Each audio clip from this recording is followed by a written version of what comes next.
Good morning, Truckee. How are you all? We're going to begin the program this morning. Thanks for joining us. My name is Raven Whittington. I am your humble host. I'm a partner at Humble. Yes, something you could take a lesson in there, Jim. Partner at Porter Simon. I am the vice chair of the Truckee Chamber and your MC this morning.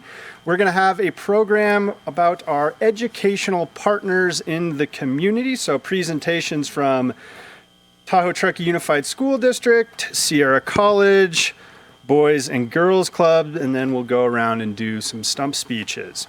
As always, I want to thank the sponsors to begin with. Our presenting sponsor, Kelly Brothers Painting. Latte sponsors, Town of Truckee, East River PR, Tahoe Forest Healthcare System, Tahoe Mountain Realty, and Porter Simon. Cappuccino sponsors are Pacific Crest Wealth Planning, Mountain Hardware and Sports. Espresso sponsors Tahoe Truckee Community Foundation, Got Dogs, JK Architecture Engineering, Wild and Rough, Mount Lincoln Construction, Auerbach Engineering Corporation, Dixon Realty Truckee Tahoe, and NV5. And our media partners, as always, Tahoe Truckee Media, 101.5 FM, Truckee Tahoe Radio, Sierra Sun, and Moonshine Inc. And Mountain Brew for giving us the coffee this morning. Oh my gosh, sorry. We're not watching Netflix right now. Yeah, there you go. Like your My little, there. yeah. There you go. Okay, and the committee that puts this on, our chamber staff, of course, Jessica, Ruth, Melissa, and Carolina and Randy. We have Kelly Cutler, Miami Peacock, Ernie Grossman, Gerald Herrick, Tony Lashbrook, Jim Porter, Deb Ryan, Ted Owens, and Jess Carr. And Rory, thank you back there for making this possible. Truckee Tahoe Media handling Tahoe Truckee Media for handling the AV. So, without further ado, let's start with introductions. Jessica. Sure. I'm Jessica. I'm the Jim Porter, I guess formerly of Porter Simon. Tony Lashbrook, Watershed Council Board. Let's start here. Mindy Carvajal with the Boys and Girls Club. Kirsten Kramer, Tahoe Truckee Unified School District. Amber Burke, Tahoe Truckee Unified School District, and the board of, I'm on the board of the chamber. Kim Bateman, Sierra College. Back there. Mackenzie Stewart, JKE. Colette Shantz, JK Architecture Engineering. Jennifer Gallagher, JK Architecture Engineering. About all the way in the back. Hilda Vasquez with North Star, and also Secretary of TMA. Got it. I'm Jessica Carr. I'm with Sierra Business Council, and I am on the Truckee Chamber Board. Ernie. Ernie Grossman, just a resident of Truckee. It's an understatement. Kathleen Egan, board member for the Friends of the Truckee Library. April Cole, campaign director for the Friends of the Truckee Library. Amy Schaller, I'm with the Old Lumberyard, the new project downtown, and I'm on the chamber board as well. Paul? Yeah, Paul Lautenschlager, Alpin Engineering. Jenny Kendrick with East River PR. Let's go all the way in the back. Melissa, you want to? Hi, I'm Melissa, Truckee Chamber, Truckee Jobs. All right, let's jump forward there on the table. Yeah. Yeah, Pastor David, I'm the pastor at Crosswinds Truckee Church. Martha Russell at Tahoe Music Alive. Missy Moeller from Sierra Watershed Education Partnerships, or SWEP. Laura Brown with Excellence in Education Foundation. Good morning, Ann Driscoll, 49 Social, just moved here like 5 seconds ago. All right, welcome. Hi, I'm Chloe Levinson of the Tahoe Expedition Academy. David Moore, also from the Tahoe Expedition Academy. Welcome. Chris? Chris Tennant, Mount Lincoln Construction in Atworth. A few more. Jan? Yeah. The Zabrinskis and, okay. Take your seats, please, huh? All right, we will start the program, and we're going to start with the Tahoe Truckee Unified School District and Kirsten Kramer, the new superintendent, chief learning officer of the district. So welcome. Thank you for coming this morning.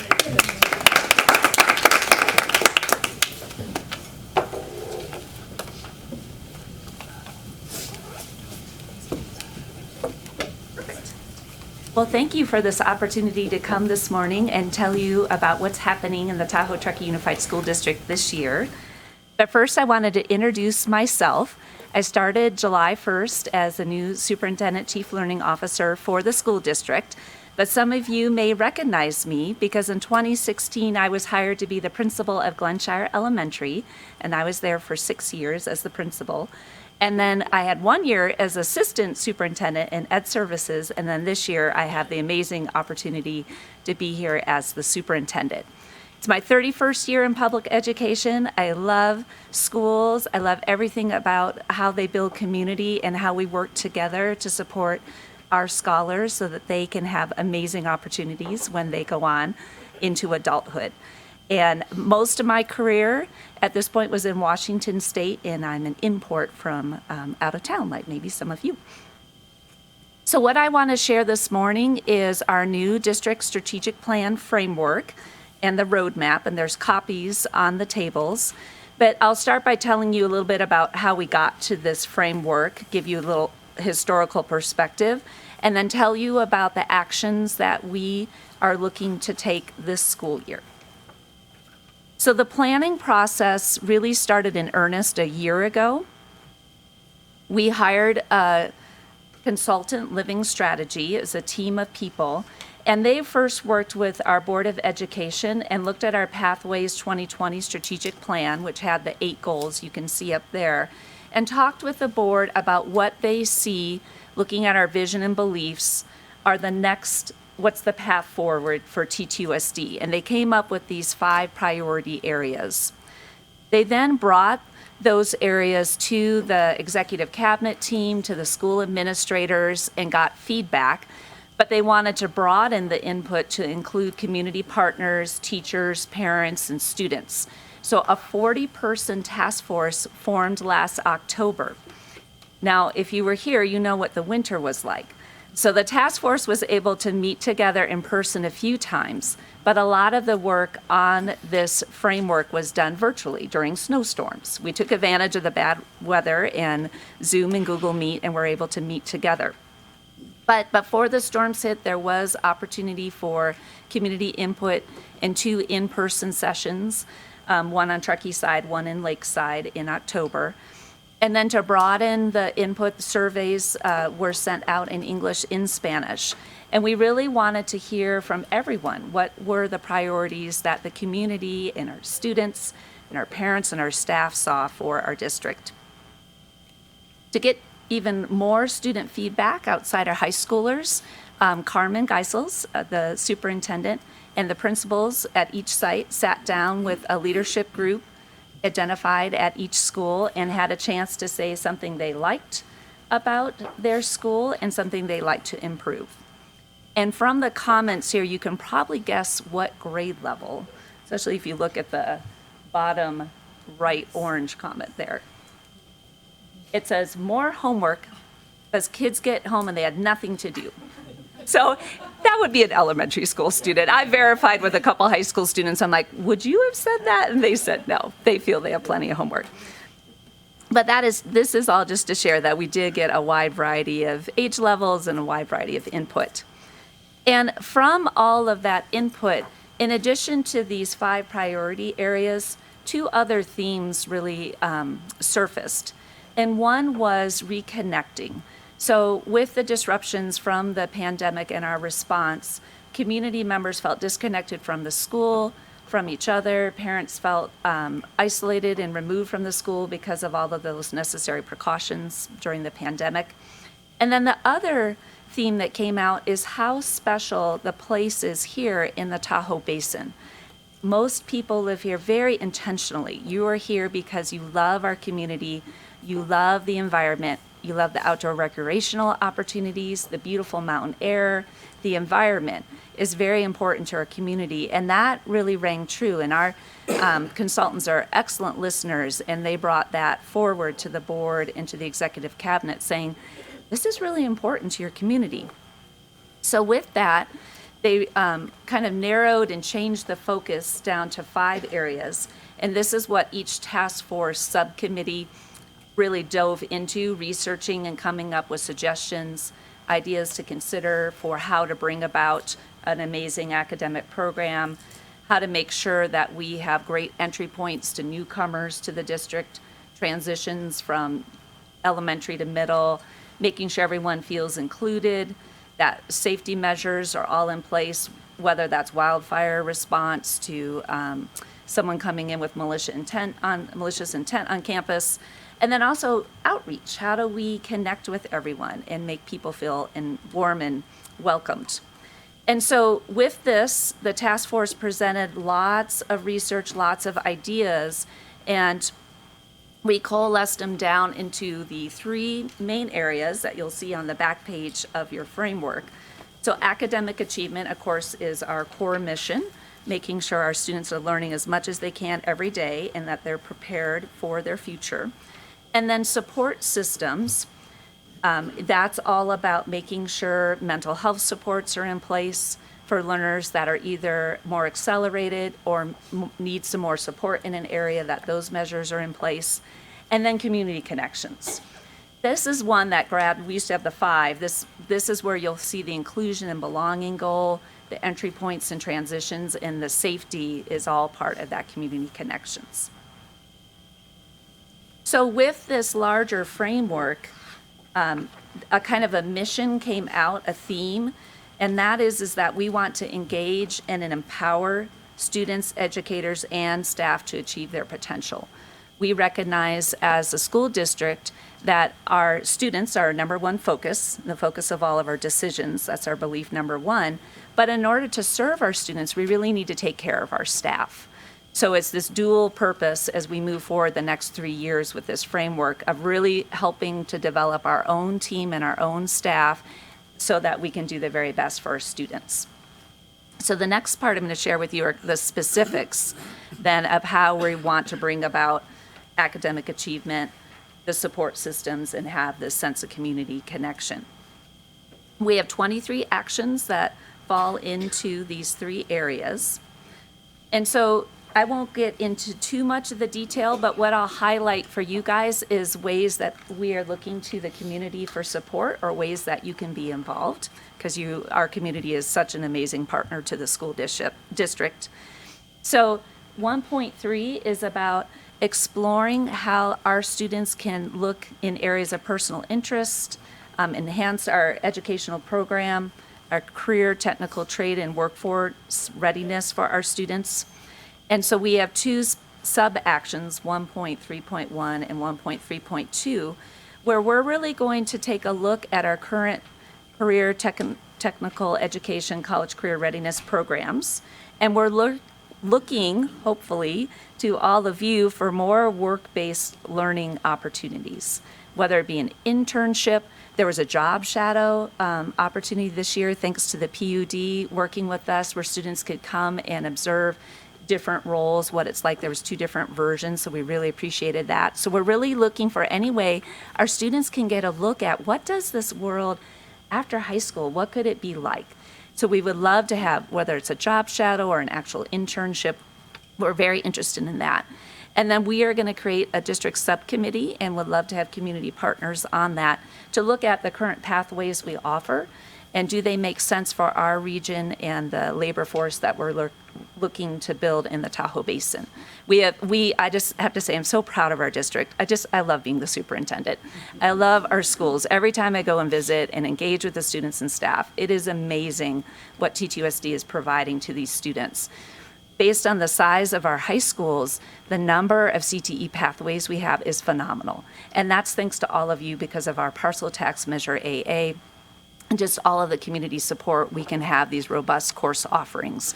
But we always want to reflect and ask, are these the right pathways? Are these the right courses? Can we expand? Can we change? So we'll be looking for feedback from all of you and more ideas of how to connect. And then in support systems, the way the community will be working with us is on the emergency plans. You know, my goal as a principal and now as assistant superintendent and this year as superintendent is being ready for anything. So on Thursday, as you know here, we will have the wildfire evacuation form that the PD and Town of Truckee is sponsoring. But we are constantly looking at our emergency response plans and making sure that we're using the best information. We know that there's new data about how to respond, but just know that that's a top priority. Safety is always our number one concern, and we're always looking to improve. And so you'll be able to participate in that and give feedback on those response plans. And each year, each school has to update their safety plan, and that's done through their school site council. So if you have a student in one of our schools and are interested in participating, you could reach out to your principal and join the school site council and participate on that safety plan building. The other biggie that we're in the midst of is our facility master plan. We're updating it. It is a huge document that guides our facility plans and maintenance and anything to do with infrastructure for the next 8 to 10 years. And we have a survey open. Last spring, we had different focus groups and talked with community partners to identify our priority areas. And of course, we want to do everything, but we know that we won't be able to fund it all. So we're looking for input from all of you of what do you see should be our priorities out of these 10 areas we've identified. So the survey is live now, and there is a QR code if you're someone that likes using your phone. It will also go out again in our September newsletter, which is scheduled to go out on Thursday or Friday of this week. So as community members, hopefully many of you receive that newsletter. And I believe it's linked on our website as well. So if you don't want to take the survey today, you can find it again. But we will have some more in-person community members to continue to get feedback in October and November about the facility master plan. And the goal is to present to our Board of Education in the winter our new ideas and plans for facilities. And we do recognize that facilities are important to our community partners, especially athletics. So we definitely look for input in all of you, and we love when our communities use our facilities after hours. Important to us. And so then the biggie, community connections, where all of you fit in. So again, we're looking to collaborate with our community partners to support student learning and expand opportunities. So one of our amazing partners is here today, Miss C, with Sierra Watershed Educational Partnership. SWEP is an incredible model of what this looks like. So they are independent, but they work alongside us. They develop curriculum, they develop classes, they develop clubs, and just ways for students to engage in environmental learning and environmental science. And they partner right along with us. So we're always looking for additional partners if that aligns with your organization. And then the other one I mentioned, 3.33 there, with just looking if there a way to have a high school intern at your place of work. What could that look like? Could it be just a short little experience? Could it be a longer experience? But we're definitely interested in providing those opportunities for our students so they can get a taste of what these different careers are like. So if any of these ideas resonate with you, we would love to have a follow-up conversation. There's just a short survey, which is basically your name, contact information, and which of these possibilities you think that you or your organization might be able to support. Maybe it's a job shadow, or maybe you're interested in joining a committee where we look at the different pathways we offer at the high school for career readiness. But we'd love to continue the conversation. And just thank you for the time this morning to share a little bit more about what T2SD is going to look like the next 3 years with our framework and our areas of focus. So thank you very much. Okay, yeah. We have time for questions, so if anybody would like to ask some. Yeah, during your presentation, you didn't make any mention about supporting the teachers who are the line function in front of the classroom. Teachers are leaving the profession because they're being overwhelmed with new programs, with other demands from staffers in the district and so forth. What are you doing to support the teachers? That's a great question. How could you, wouldn't it be more beneficial to get rid of a lot of the high-priced staff people that have ancillary programs and put that money directly in the classroom in terms of smaller classes or aides for every teacher? It's a great question, and you're right that teachers, it's a very stressful job, and some are leaving. We're fortunate in Tahoe, Truckee. Thankfully, most of our teachers come in and stay with us for the career, but the other issue as well is the predicted teacher shortage. We don't have as many people going into education. And I apologize, I focused my presentation this morning on the community partnership aspect, but I'm happy to go into more of the professional development and support that we do want to offer our teachers. So if you look in the second one here about support systems, we really want to make sure that we are building infrastructures and providing support for our teachers. So let me find the one. I haven't memorized well enough yet. So the 1.1 is about making sure our teachers have the curriculum so that they can do their best job and having the training on that.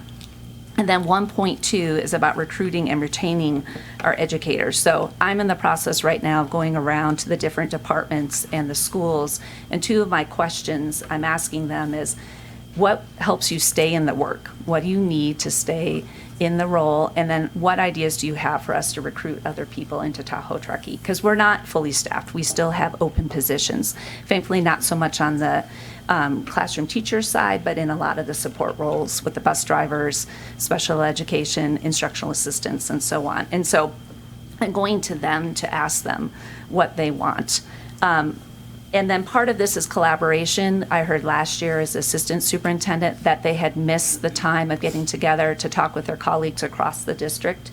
So at our first day of the year, our kickoff day as a whole district, we provided district-wide collaboration time so they could talk, the two different high schools could get together and share ideas and support each other. It's the best job in the world, and it's the hardest job in the world, and we want them to feel supported. The other biggie that has come out working with our Teachers Association and our classified associations, the TTEA and CSEA are the acronyms you'll hear. 2.3.2, you'll see there about we have a committee that meets once a month. We're calling ourselves CALM. We're Collective Action of Labor and Management.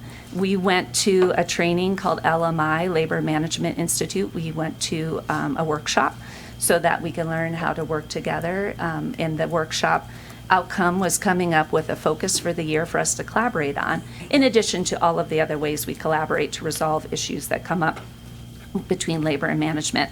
And our focus is on staff morale and well-being. We had administered one survey about halfway through the school year last year, and the results showed that our teachers are stressed and that many of them feel that they're on the verge of burnout or are burning out. And so we are working directly with them to hear what will help. What can we do to provide them support? Is it reducing class size, as was suggested? Is it additional instructional assistance in the classroom? What is it that will help our teachers want to stay and keep doing the amazing job that they're doing? So we have that committee in place as well. And then we are always looking for new professional development ideas so that they feel trained. But you just bring up an excellent point. It is such a demanding job. And as a superintendent chief learning officer, I'm very interested in supporting our teachers so they want to stay and have a full career in education, like I've been fortunate to do. I was able to be, I was in the classroom for 15 years and I loved it, but it's very demanding. I don't know if that gave you enough examples. Okay. Yeah, no, thanks for the question. Other questions? The pandemic changed the dynamic of community relations with school boards, both nationally and locally, at least in my experience. Focused away from, in my opinion, education onto other issues. Are you seeing that transition back to kind of the core purpose of the the district and the school board? That's our goal. So our Board of Education is very interested in staying focused on the education of the students and talking about well-being for students and staff, and focused on that mission, on their mission and beliefs. But as we know that the school board has become, that position has been more politicized, and people are coming there, using just that opportunity to bring forward their issues. But so far for our board this school year, since I started in July, we haven't had things that have been distractors that maybe you're seeing in other districts in California. Yeah, so, we'll see. We want to support our community, and community voice and input's very important, but so far we've been able to focus on the education part of our role. So great question, yeah. Yeah, in terms of the job training or job shadowing after high school, has the school district focused on any particular professions? Are you just sitting back waiting for professionals to come to the school, or are you targeting particular? So with the CTE and the grants we write, we do have to look at the labor forecast for Northern California and looking at where the jobs seem to be. As we know, we're educating the kids for jobs that aren't even created yet. And so we have the culinary pathway, we have an engineering pathway, we have a manufacturing pathway. We don't have automotive. We do have welding. We have sports medicine, which is just exploded in interest. So we definitely use information that is provided through the government with the labor predictions and look at the data. So we use all of that when we write our grants. The state has us go through a great process of really reflecting on what are the needs in the larger area. Yeah, does that answer your question? So it's not so much directed at local professions, local job opportunities. We're construction and a tourism-based Right. town. Well, yeah, and so we ask ourselves that, should we be doing more that it does align with construction, like the welding certainly does, but we don't have a specific construction pathway. So that's what we're trying to reflect on. Okay. Yeah, no, great question. Right. Any questions? I have one. What is Sure. the percentage of teachers who actually live within the district as opposed to? We need to update that because I believe now, just anecdotally, as I talk to people, more and more of us are driving in from the outside. Like on one particular team, it's not a teaching team, but we have someone from Grass Valley, someone from South Lake, someone from Carson City, someone from Portola, someone from Reno. So it definitely, when I'm talking to the different groups, workforce housing is one of the top issues, and we are on the in part of that workforce agency, the Tahoe Truckee Workforce Agency. The board's part of that. But yeah, we need to update. I think the percentage has gone up in the last 5 years. Mm-hmm. Yep. Thank you. All right, Superintendent Kirsten Kramer. As a parent of a first grader at Glenshire Elementary who got a bus pass this year, thank you for everything that you do. Big deal. Okay, up next we have Kim Bateman of Sierra College, and she is the Dean of the Tahoe Truckee campus. Kim, welcome. Yeah.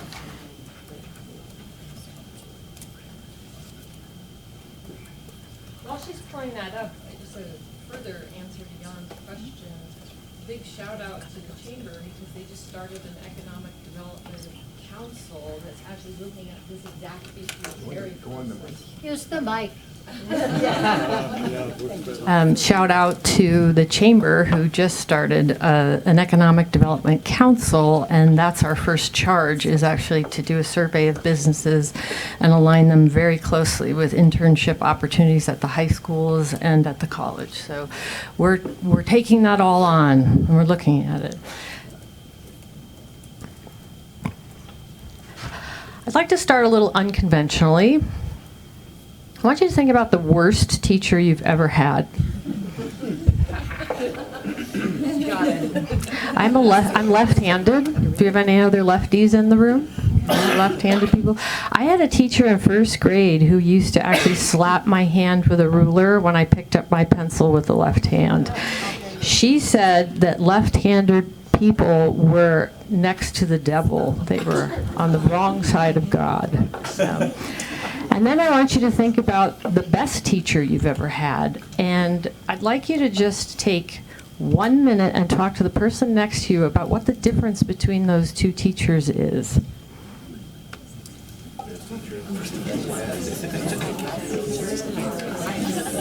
Yeah,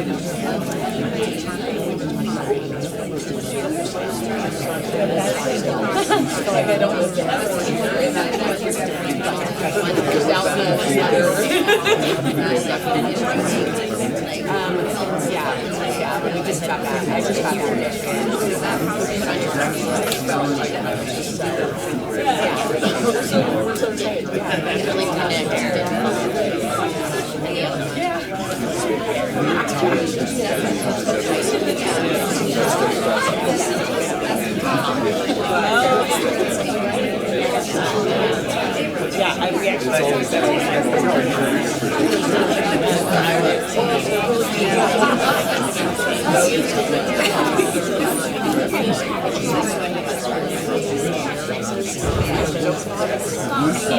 All right, I'm going to bring you back.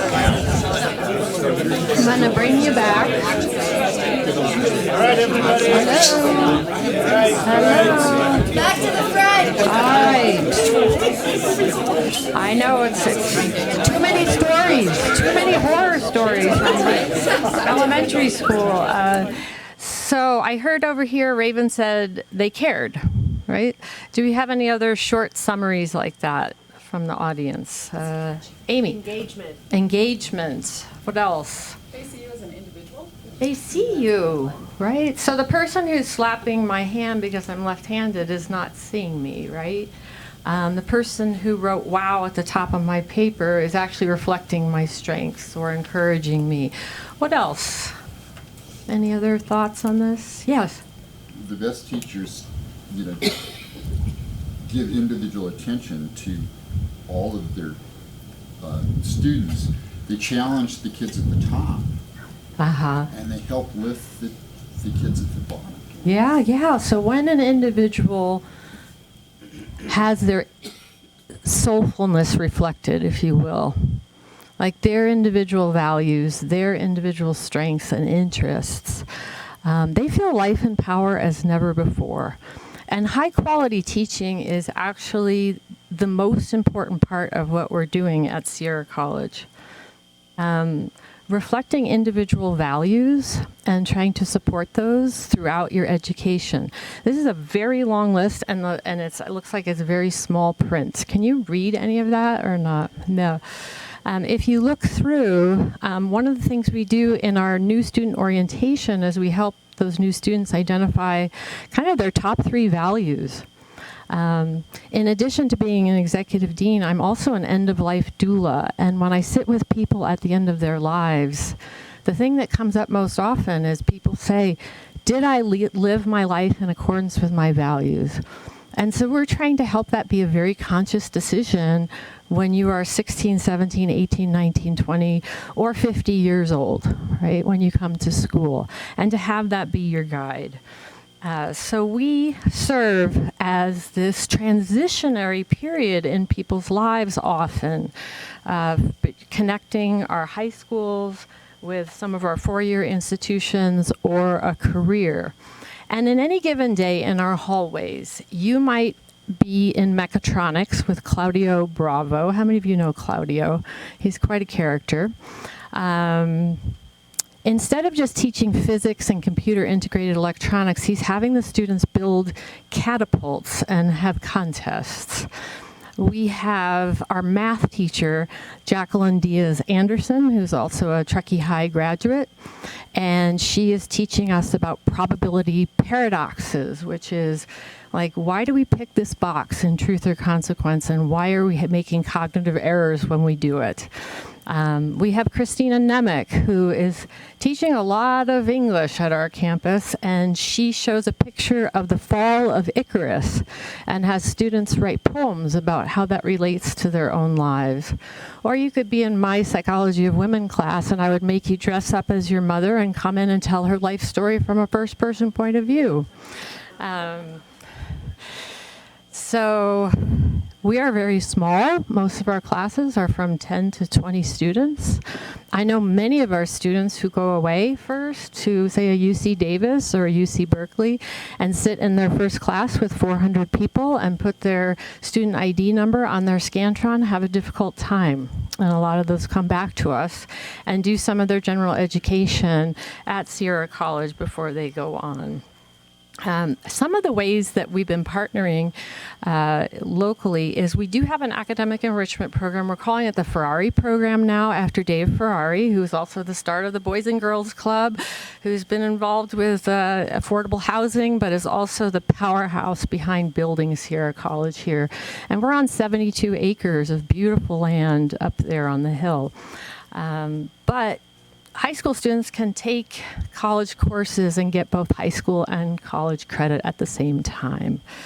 There are some that are just articulated already, but those students can also go to their counselor and ask if this would meet some sort of requirement.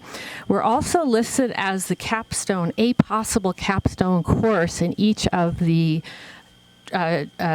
school district CTE pathways. So you can take, our mechatronics class or our nutrition class and get some college experience earlier. So we've made a big change in our majors. You know what it's like when you go on Netflix and you try to pick a movie, and even if you choose that one that's like suggested for you, there's still 100 choices, right? And there's social psychological research that says when they do that to us, we can't make a decision. They've actually had ones where they set 9 jars of different kinds of jelly out and have people try to taste them, and you can't pick because there's 9 choices. But if we give you 3 choices of jelly, it's really easy to pick. So what we did is we kind of squished a bunch of our majors into what are called interest areas, so that when you come into school, you don't have to say, oh, I want to be an allied health major. You can say, I have an interest in the science, technology, engineering, and math. At the Tahoe Truckee campus, we offer all of these interest areas except visual and performing arts. And with a basis at Sierra College, you can go on and major in almost anything because it's really your general education. So the small class sizes, the affordability,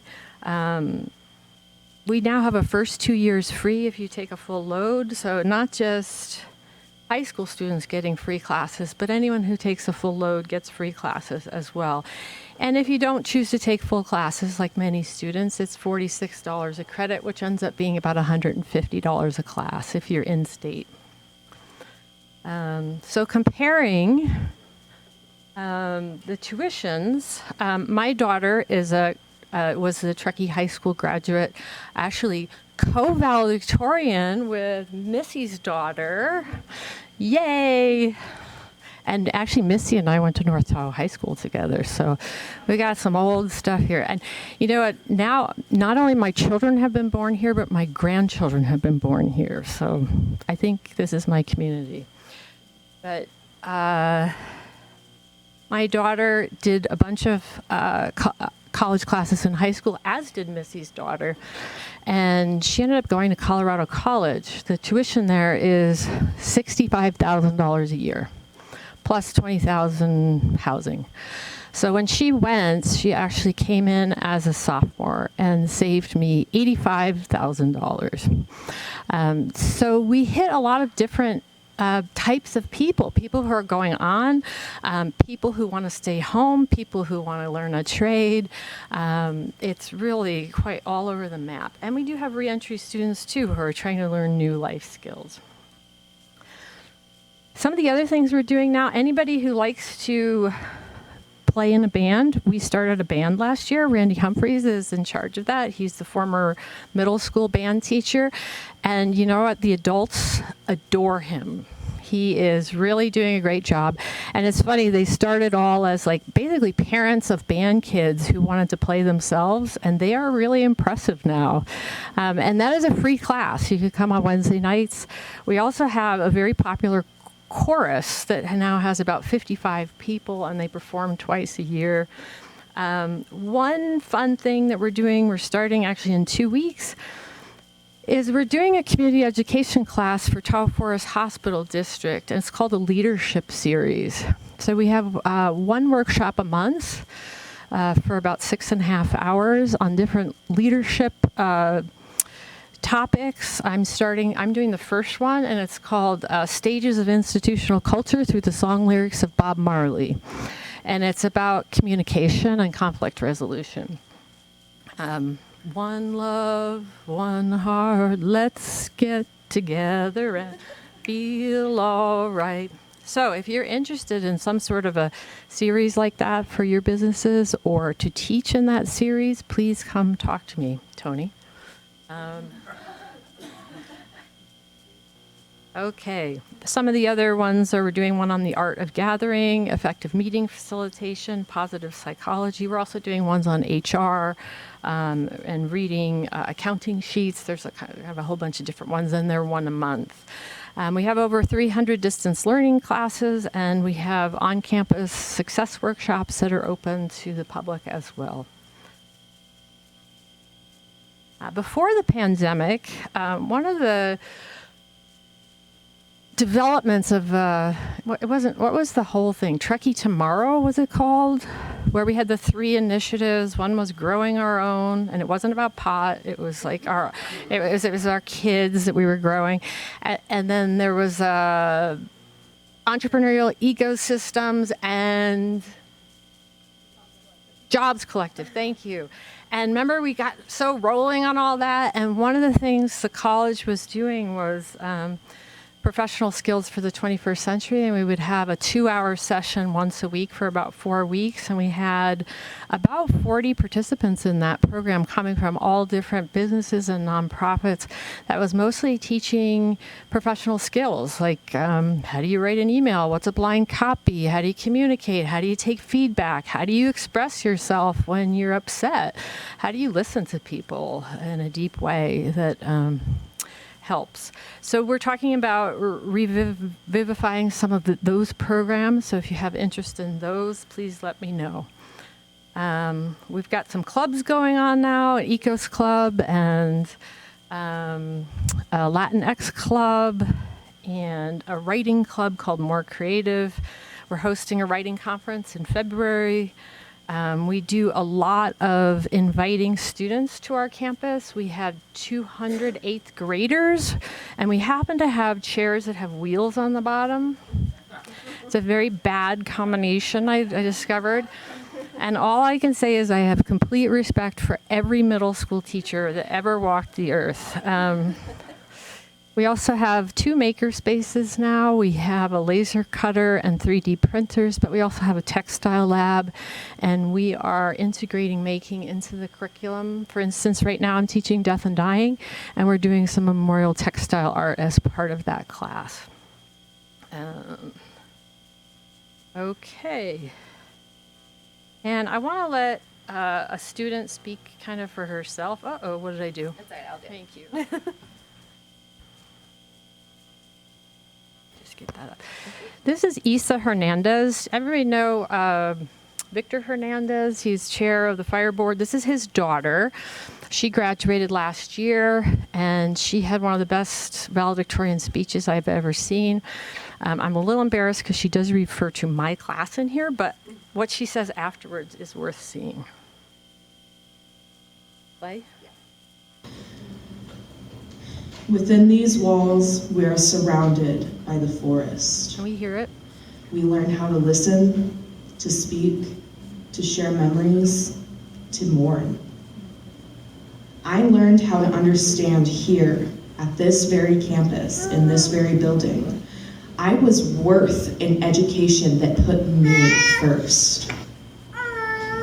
When my grandmother died, I felt like I wouldn't be anything but my grief. It consumed me, and nothing felt possible. I considered dropping out, completely giving up on my education, and just refusing to continue with any of my studies. However, Sierra College helped give me a hand when I couldn't stand on my own.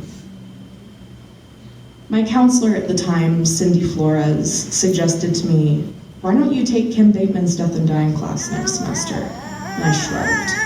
Like, I don't know. I don't really want to. I don't want to be surrounded by more death and more dying after I lost my grandma. But she smiled, warmly persisted. Let's get you enrolled. It's an opportunity you won't want to miss. And she was right. Never did I think in the same building I took English, history, and science exams would I learn how to understand loss, life, and the world around me. I was able to perceive what life really was and why it was worth living. This little college up on this hill in this tiny town has helped hundreds of students learn, grow, and build themselves up to become the best version of themselves that they can be. Nowhere else have I heard of a college where you can become so friendly and casual with the faculty and the professors and just everyone around you. I mean, half of us are on a first name basis. It's great. Here, you're very comfortable. You're able to learn at a pace that works for you. You're able to take as long as you need to grow. No one is rushing you. These walls are not that of a college, but a home for souls who are yearning to explore the world around them, but need to do it at a pace that is safe for them. Here, we are connected with nature. Looking at the pines and wildlife during lectures is maybe discouraged, maybe encouraged. Because like the pines surrounding this campus, we will each grow into something tall, strong, and beautiful one day. The professors and faculty here will ensure that we will all grow no matter what it takes. Each student is unique with their own dreams, wants, and needs. A classroom can consist of such a variety of people. There won't be anyone anywhere that you don't fit in because there's a place for everybody. There's a place for the first in her family to go to college, for she comes from hardships but persists. There's a place for the boy becoming an EMT because he's helped people all his life and that's his dream. There's a place for the mother doing this not only for her but for her children so she can build a life for them. There's a place for the ones who were told in high school they were too sick to pursue an education. There is a place for every single one of them.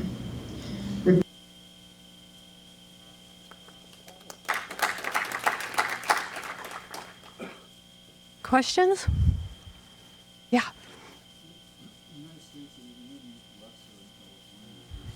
The push from certain very ignorant political groups to restrict education to a politically correct message.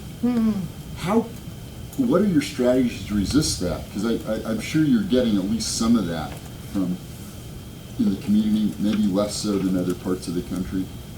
You know, thankfully, we have not experienced that.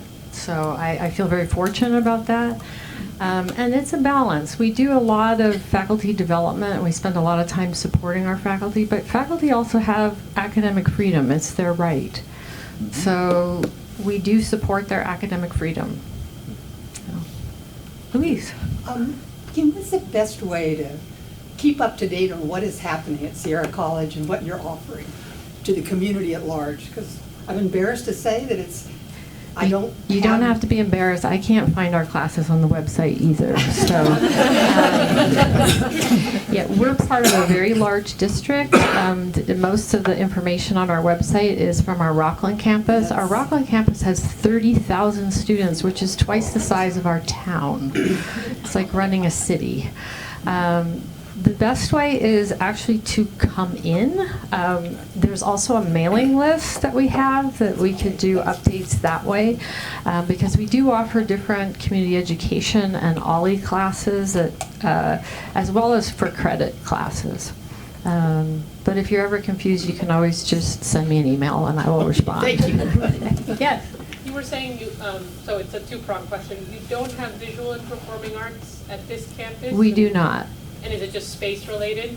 Yeah, we don't have a large area, even a meeting area. Right. Yeah. And then, but you do have, are there plans eventually to make more building? You have a large. We have a acreage. facilities master plan that includes dorms, a performing arts center, and 2 other instructional buildings. Unfortunately, we would have to get quite a bit more enrollment to actually qualify for any of it, moving forward with any of that. Okay. Yeah. Do you have any student-led groups there that helps each other, self-identification, self-help, and those things? Something like Chi Alpha that kind of goes around nationally? We don't. Oh. No.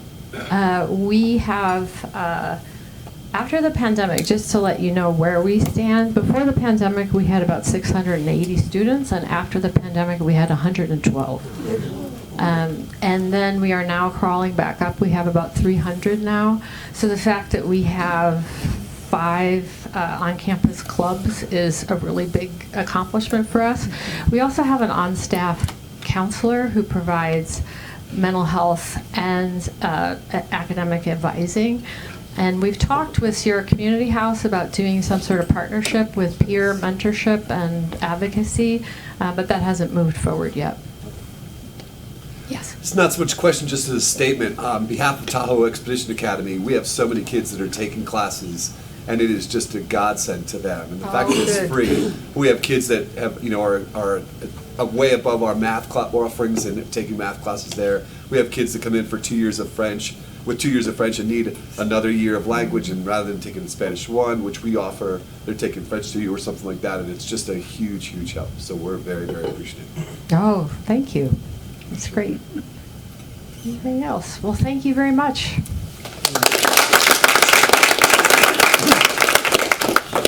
Ian Kim Bateman, thank you very much.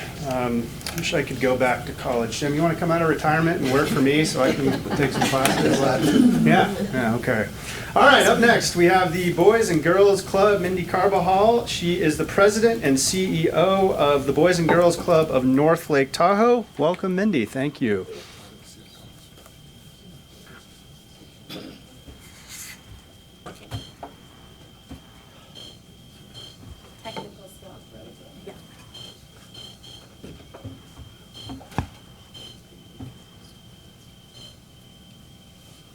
I was supposed to send my presentation in, but, here we are. Want to keep them guessing.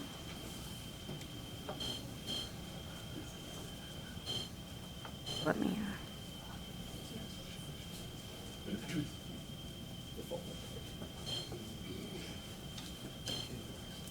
I don't know what I did last time. I don't know what you did last time either.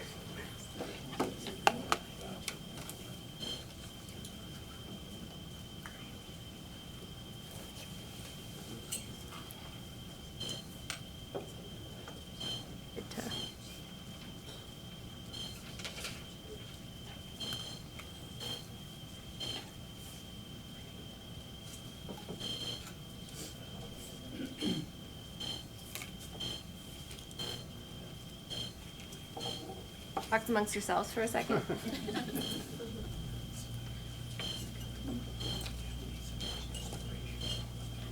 Oh yeah, maybe that's what.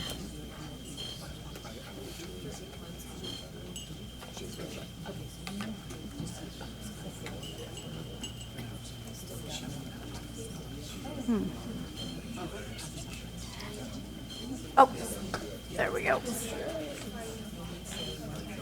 There we go. We got it.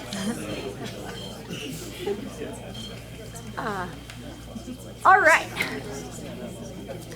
So my name is Mindy. I'm the Chief Executive Officer of the Boys and Girls Club in North Lake Tahoe. I've been with the Boys and Girls Club here in this region for almost 20 years. Came here, almost 20 years ago as a program director. We had one site in Kings Beach, and thought I'd, be here for a couple years, and here I am 20 years later, and it's been an amazing experience working with this organization and working in this community, and, with all the communities here that we serve through the Boys and Girls Club. So the club has been in the region for 25 years. Last year, we celebrated 25 years in existence. We started in Kings Beach. As Kim mentioned, Dave Ferrari and, Ken Yagura, Anna Marie Shannon, a lot of people came together with this vision of a place for kids to be during out-of-school hours. And from there, the Boys and Girls Club was born. We are associated with our national organization. We hold a charter with Boys and Girls Clubs of America, which provides us with curriculum. It provides us with support. It provides us with a network of other organizations that we can call upon who are doing, who have best practices and cool opportunities and experiences in their club that we can really draw from. But every Boys and Girls Club is a unique organization. It is a separate 501c3. We are locally driven by a local board of directors. And, that's just kind of how we roll. So today, I thought I would just tell you a little bit about our organization, just really the overview, who we serve, what we do, and how we fit into this whole educational piece. We are an academic enrichment organization, among many things, but academic enrichment and academic engagement is where we really fit in this topic for today. And so, just kind of going through our mission to inspire and enable all young people, especially those who need us most, to reach their full potential. And as I go through this today, I just want to highlight when we talk about kids who need us most, we really see that as every child. And going through the pandemic and coming out the other side, kids have so many needs. And so, we're always looking for opportunities and experiences to provide our kids. And we believe that every child who needs or wants a Boys and Girls Club should have one in our region. So we have 4 locations. We're in Kings Beach. That's where we started. That's where our admin offices are. We have about a 30,000 square foot facility there. It's right next to Kings Beach Elementary. Kids get out of school there. They funnel right in. It's an awesome setup. Every bus stops on the way back from the middle school, the high school, the other elementary school. It is a hub of youth activity. We are in Incline Village. We have a program there. And then we have 2 school sites here in Truckee, one at the elementary school and one at Alder Creek Middle School. At each of our locations, we kind of have a different age group that we're serving. KB, we've got all the way from a preschool all the way up to our high school students with the standalone teen center. In Incline, we're really K through 5. I should say now we're at all sites TK through 5, which is a thing. And here in Truckee, we have our TK through 5 program at Truckee Elementary School, as well as our middle school program up there at Alder Creek. So we kind of have like 3 different things going on. First of all, we are, like I said, we are an out-of-school time program organization, and we are a safety net services organization. We do before and after school.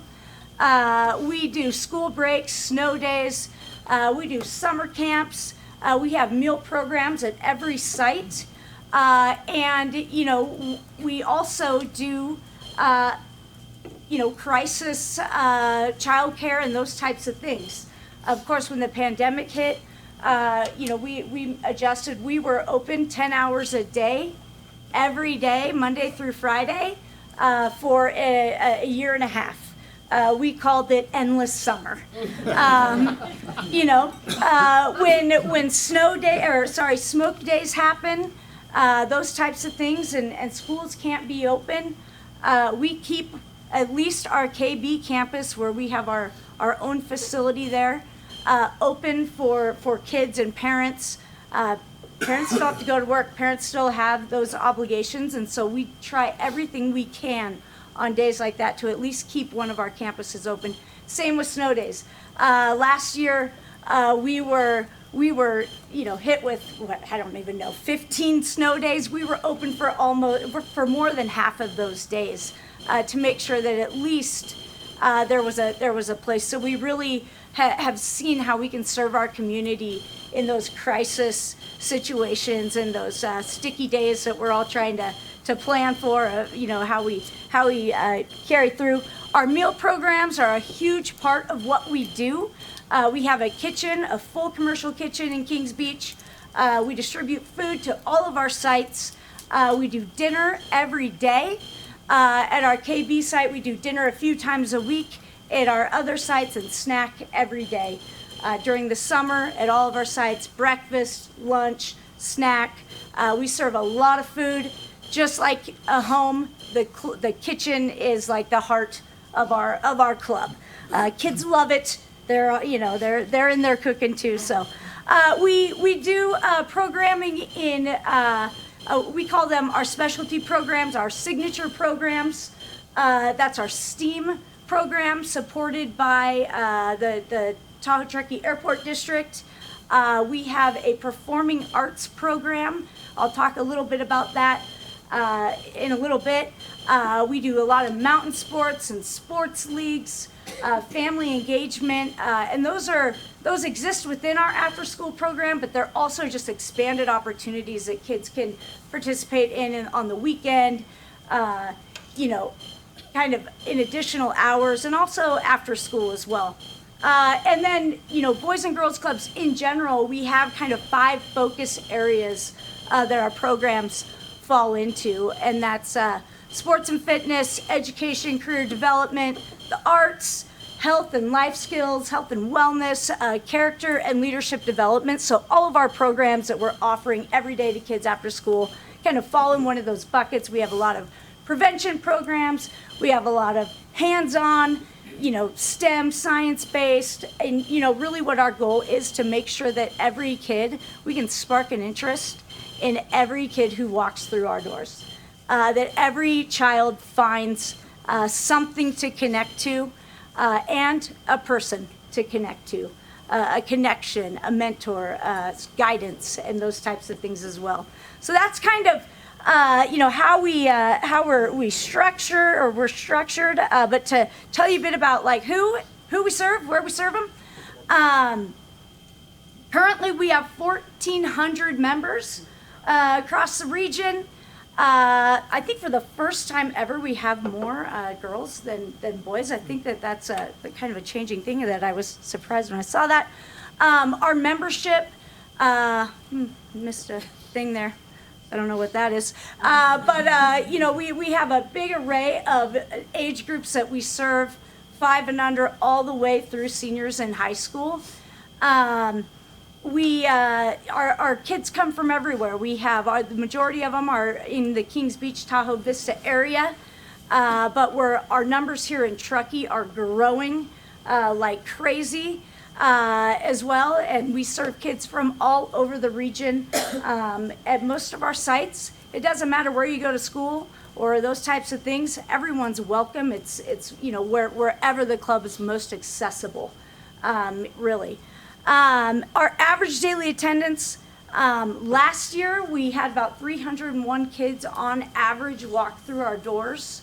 And that's a little low actually for what we were doing pre-pandemic, but as I think we've all kind of are aware of, a lot of things changed with class sizes and a lot of limitations to our membership.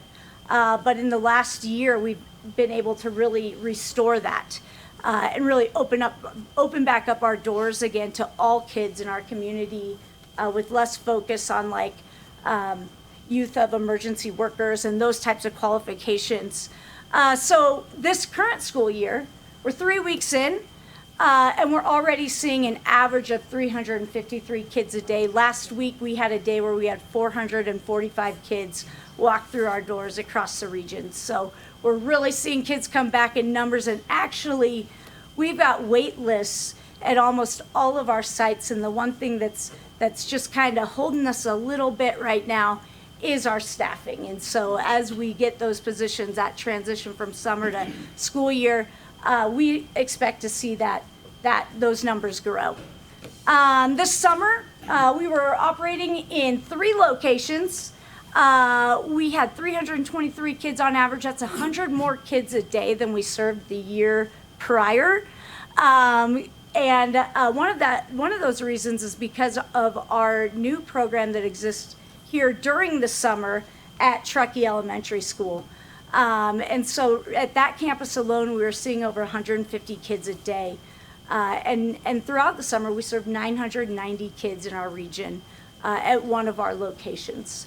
A little bit about meals, but what I'll say about that is kids don't have to be members of the Boys and Girls Club to receive a meal at any of our club sites. And at the Kings Beach site, we do see that happen. We see kids come in, they get off the bus, maybe they're not members, but their friend says, well, you can still come in and, it's pizza day or whatever it is. And kids will come in, and that's our opportunity to also say, hey, we got all this other stuff for you too. Cool things for you to get involved in. But our meal program is a lifeline service that we provide.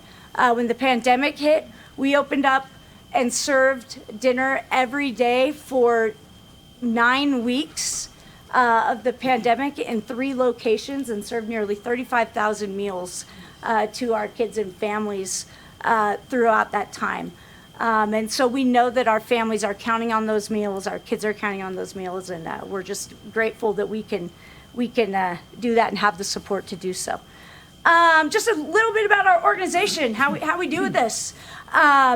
We are a nonprofit organization. We are working with we are rooted here in our community, and it is because of our community, is because of our local support from donors, from people who are interested and want to help see, our Boys and Girls Club movement,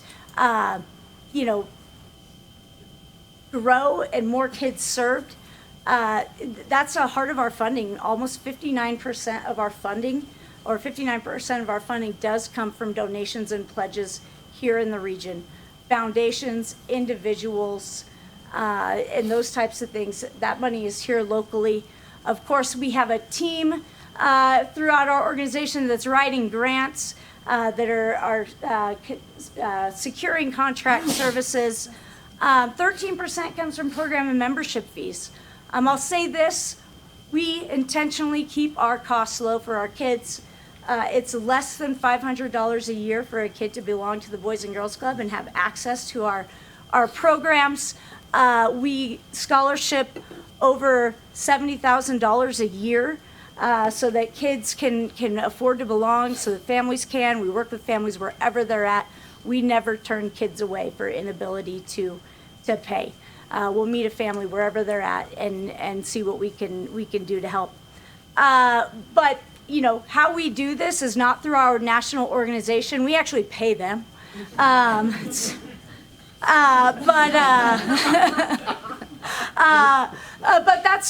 But this club has grown in this region because of our community, because of our business community, because of so many supporters that make it happen.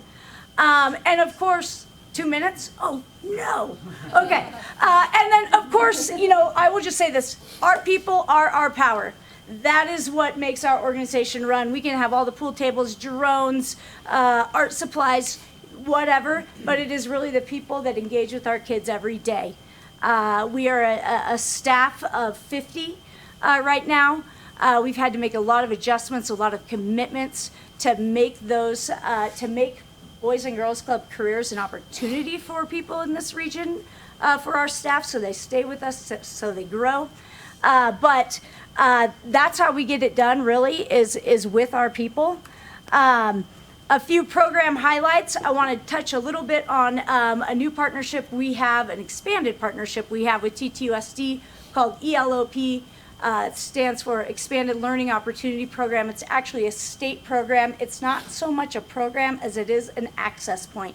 It is a way for kids in foster care, kids who are on free and reduced lunch, or I can't remember the third one, to access our programs free of charge. And so we're working with TTUSD, where almost 800 kids in the district will have an opportunity to access the club for free.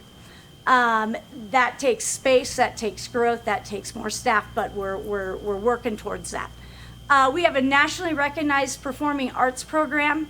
In just a couple weeks, we'll be taking 6 seniors plus their classmates and under in the lower grades to LA. They've been selected to perform at our regional conference as youth performers, youth talent. Last year they were in Florida performing. They were in LA, or also, no, Huntington Beach, Las Vegas. We do 5 productions a year, but we've got a lot of great programmatic things happening right now. And I'm gonna go to one more slide. I'm gonna skip our strategic priorities, but we know that there's not enough Boys and Girls Club opportunities in the region. And our board is focused on how we get ourselves ready for the future and how we build more opportunities. If you want to learn more about the club, reach out to us online. I have my contact information. We have a number of events coming up like this weekend alone. Friday we have in partnership with PACE.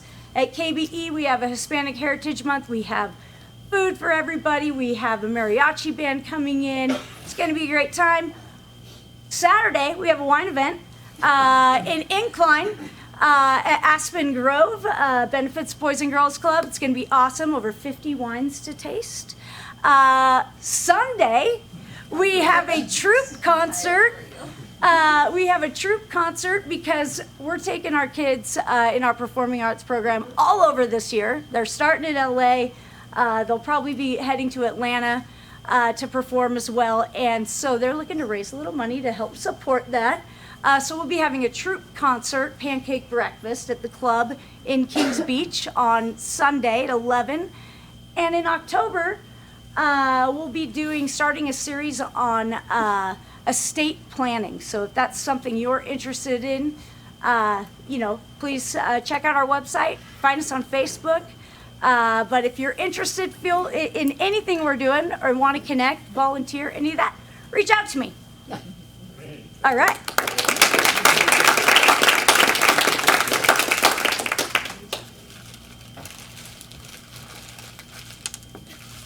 I gotta take the pieces that are mine. Thank you, Mindy Carbajal. Much appreciated. And lots of energy, and boy, I wish I could be a part of the program as a kid. All right, stump speeches. I'm going to give one. Truckee Tahoe Leadership is going to start their new program in January. This adult program provides an opportunity for leaders and potential leaders to improve their skills and increase their local community knowledge. Graduates of our program are then encouraged to go into the community and make a difference. This program is a partnership between the Truckee Chamber, North Tahoe Community Alliance, and the North Tahoe Business Association. They will begin accepting applications in October. For more information, go to TahoeTruckeeLeadership.com. Who else has a stump speech? Yes. Can you hear me from here? Yes. All right, I have a soft voice. But let me say that I am very happy to let you know of a new organization in Truckee, Tahoe Music Alive, a nonprofit organization that will be bringing exquisite music performances to the Tahoe area. We have 2 this fall. The first one was in June, standing room only at the Olympic Valley Chapel. People as they walked out said, "Martha, do it again." So we are doing it again. We have 2 concerts this fall. One is this Friday, 4:30 at Olympic Valley Chapel. It is one of San Francisco's power music couples, cello and piano, performing favored sonatas by Beethoven and Brahms. If you want to get your weekend off to a good start, come at 4:30, Olympic Valley Chapel. The next one is November 5th. It is the resident quartet, string quartet from Toronto's Conservatory. They're coming to Stanford for a residency, and I've got them coming up to Tahoe for one concert. I am delighted to have you pick up some of these cards, but you can also find more information at tahoemusicalive.org. Now, let me say I'm thrilled to hear about these educational programs, because one of the things that we want to do with Tahoe Music Alive is to extend the availability of these fine, fine musicians to children in their developmental stages, when they can aspire to be part of the audience or one of the performers for music. We'll be focusing on chamber music, so small ensembles, small venues, but the highest quality, classical, jazz, and world music. So I invite you. Thank you, appreciate it. Anybody else? Stump speeches. Tony. Just a quick shout out, October 15th, that's a Sunday, is Truckee River Day. It's your opportunity to get out in our beautiful environment and do some good work, either half-day, full-day projects, river fair at Granite Flat Campground. You can go to the Truckee River Watershed Council website to get information. Hope to see you out there. Thank you. Yes. Hi, again, Laura Brown with Excellence in Education Foundation, and we directly support T2SD and actually any other educational partners. And we are launching one of our fundraisers, which is the Dining for Schools card. It is rebuilding after the pandemic years, so here is a great way to be able to support the foundation and then in turn some of our fantastic educational partners. And receive a great discount on some of your favorite restaurants. Thank you. All right. Without further ado, then actually two more announcements. So the Truckee magazine that the Chamber puts out featuring education this month should be in the mailbox today or tomorrow. Is that right? Yep. Okay. And not to compete with the Tahoe Music Alive event, but we have the 70th annual Truckee Chamber of Commerce Awards this Friday, and that's going to be up at the the Equestrian Center, the Alder Creek Adventure Center, up there in Tahoe Donner. And that starts at 5 o'clock, I believe. It's a great event. If you've been in the past, we've moved it sort of outside. It's more casual. Cocktails, good time. So we hope to see a number of you up there. And to incentivize that, we're going to door prize off some tickets. So first will be one ticket to the Chamber Awards dinner, and that is going to go to 529938. That's me. All right. What do I get? Talk to Ruth. You got to talk to Ruth. I think we know you. Next up, let's see. Go with the return ticket to Good Morning Truckee and this mug that comes with a little spoon in it. That will go to 529932. 529932. Oh. Well, all right. There you go. You all have another chance. 529949. 529949. Great. There you go. Next up is a $25 gift certificate to Grizzly Menswear, men's store downtown. Ruth's daughter. A great place to shop. 529915. Bingo. All right, Amy. And last but not least, one other ticket to our marvelous event this Friday, the Truckee Awards event, and that will go to 529934. Oh, okay, April. You're a winner too. Yeah, big winners. That concludes our program. Thank you so much again. Appreciate all of you coming. We'll see you next month. Enjoy and good morning, Truckee. Where's your